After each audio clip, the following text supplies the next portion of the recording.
What if you're traveling to visit your mother in the hospital and have to stop in a rest area because of severe weather?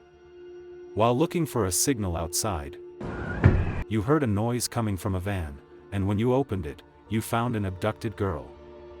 Now, you have to guess which traveler is the kidnapper, the quiet lanky guy, the charming guy, or the older couple. Welcome to What a Story. The story begins in a recovery facility with a circle of recovered addicts conversing and exchanging stories. Then a nurse enters to say that a woman named Darby has an urgent phone call. When she goes to answer it, a family member tells her that her mother suffered an aneurysm and is currently being treated at a hospital with her sister. Darby is concerned. She secretly calls her sister, Devon, and we discover that their bond is strained.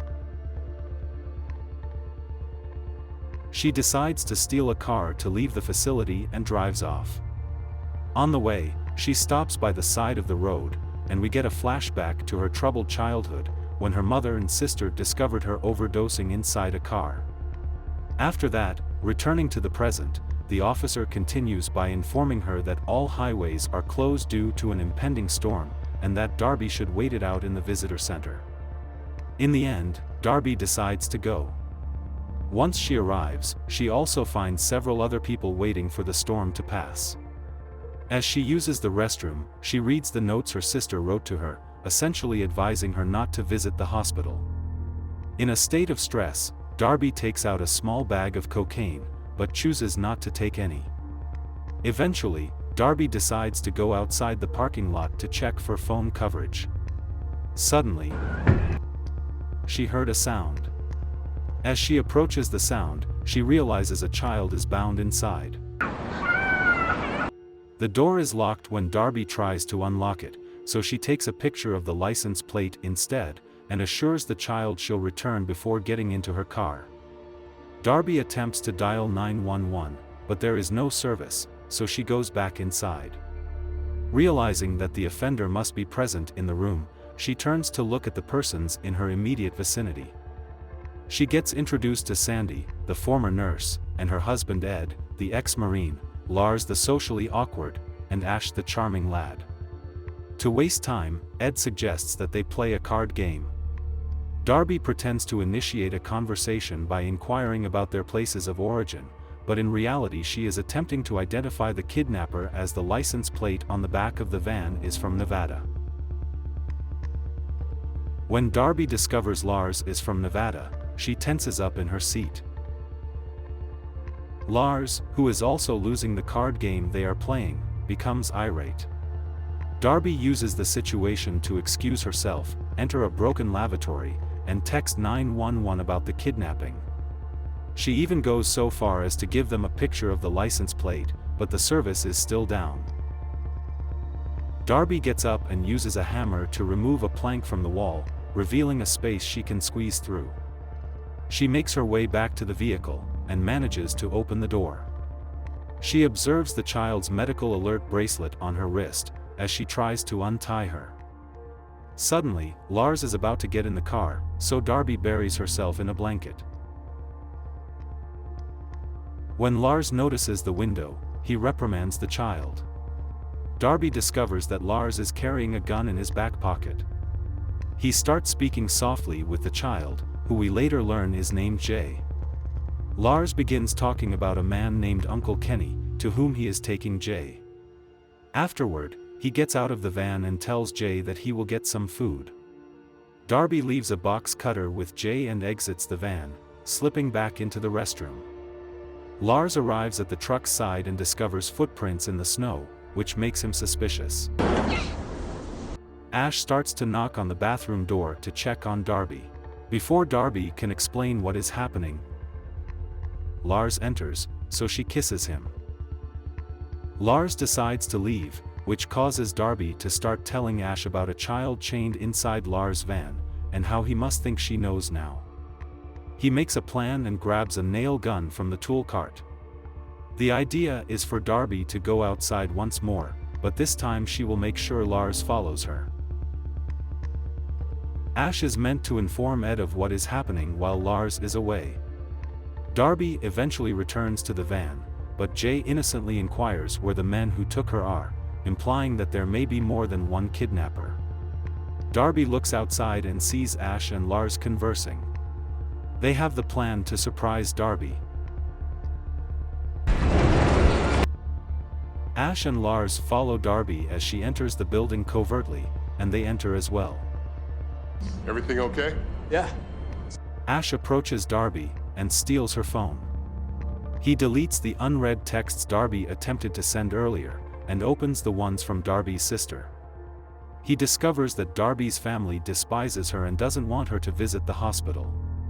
Back at the hall, Ed starts to worry that something is wrong. Where's Darby? I don't know. He goes outdoors to investigate.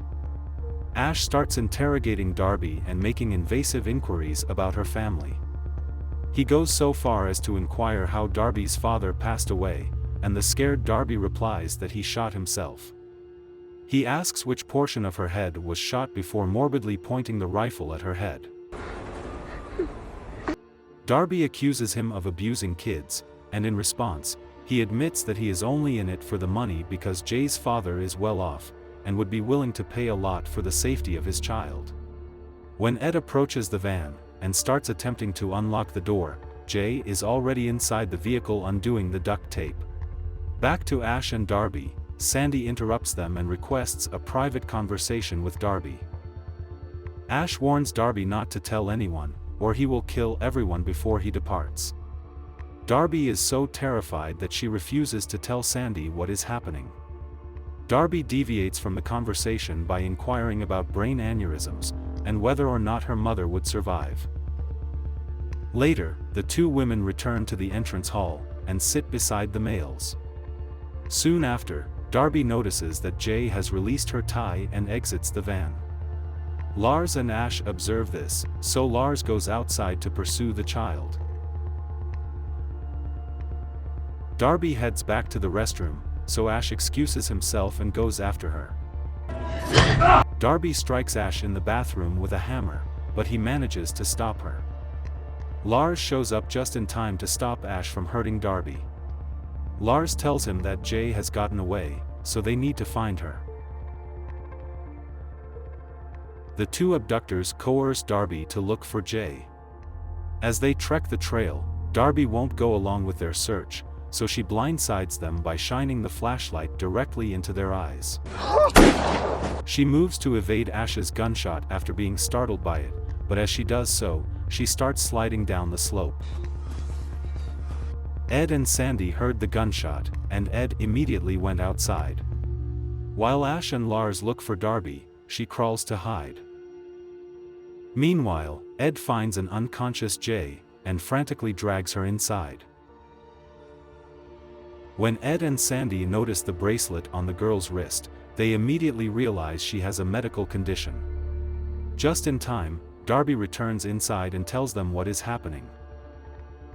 Soon after, Ash and Lars approach the building and start shouting.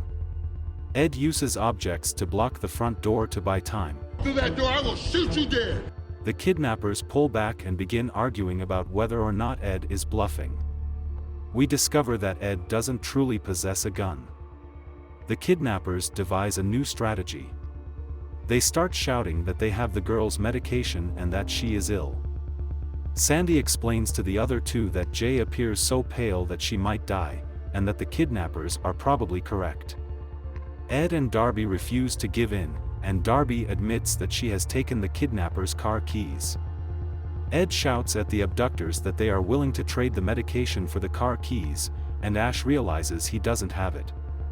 Furious, Ash and Lars return to their vehicle. Yet, when they return, they don't have any medication. Instead, they are carrying a gas can, indicating that they plan to set the structure on fire.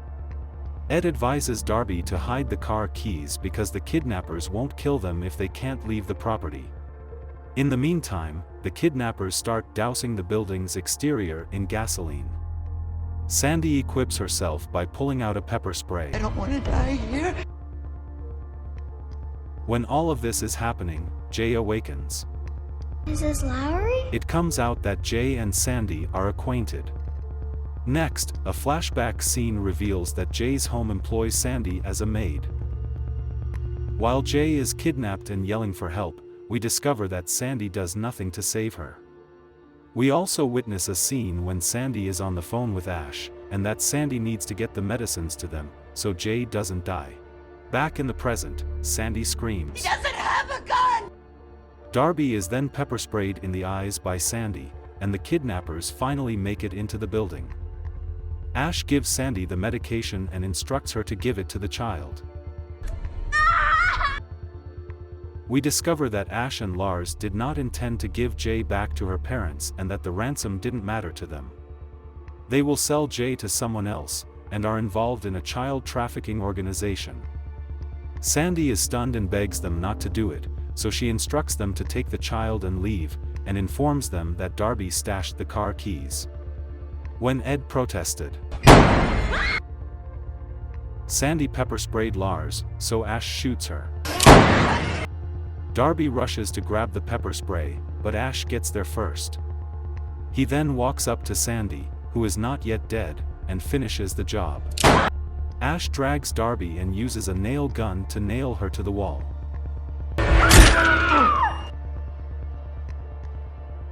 He then attends to Lars, who is crying due to the pepper spray in his eyes.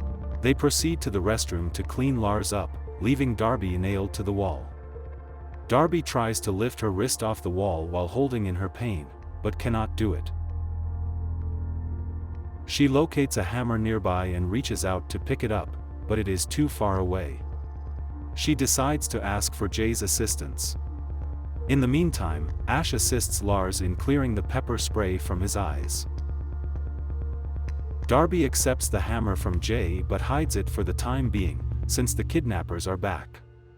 Ash approaches her and tries to inquire about the location of the car keys once more.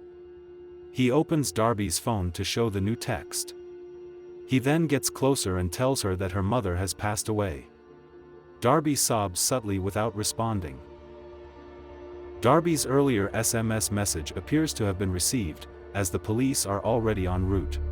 Ash grabs the child's arm and points the nail gun at her wrist. When Darby realizes this, she admits that the car keys are hidden in the snow outside the restroom. Lars receives the gun from Ash while Ash goes to get the keys. Darby comes up with a new idea. Since she is confident that Lars won't hurt Jay and isn't violent like Ash, she instructs Jay to approach the light switch and turn it off. Lars starts to panic and yells at Jay to sit back down, but Jay obeys her request despite his fear. Darby uses this chance to pull out the small bag of cocaine she's been keeping in her pocket, and snort it to ease the pain. As Jay finally succeeds in turning out the lights, Darby takes advantage of the situation to remove the nail from her wrist. Ash re-enters the room to find Darby holding Lars at gunpoint. Jay attacks him to take the nail gun from him, but suddenly, Ash rushes to help Lars as Darby and Jay sneak outside and enter Darby's car.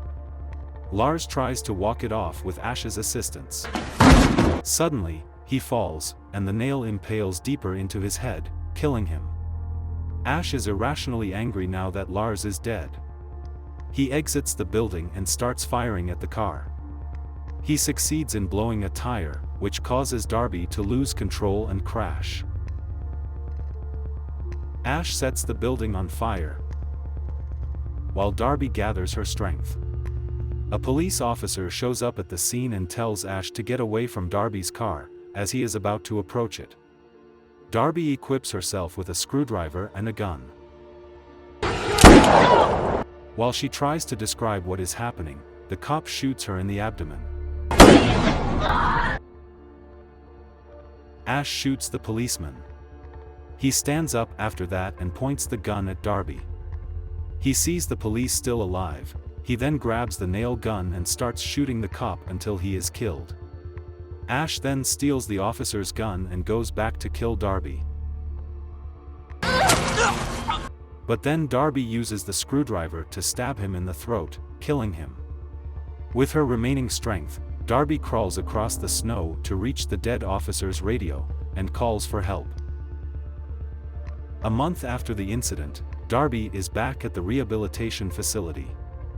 When she enters her room, a child's drawing is on the wall, indicating that she has stayed in touch with Jay since the tragedy. She receives a knock at the door from a nurse, informing her that she has a guest. When Darby enters the lobby, she sees her sister Devon, waiting to fix their relationship. Thank you for watching, and see you on the next story.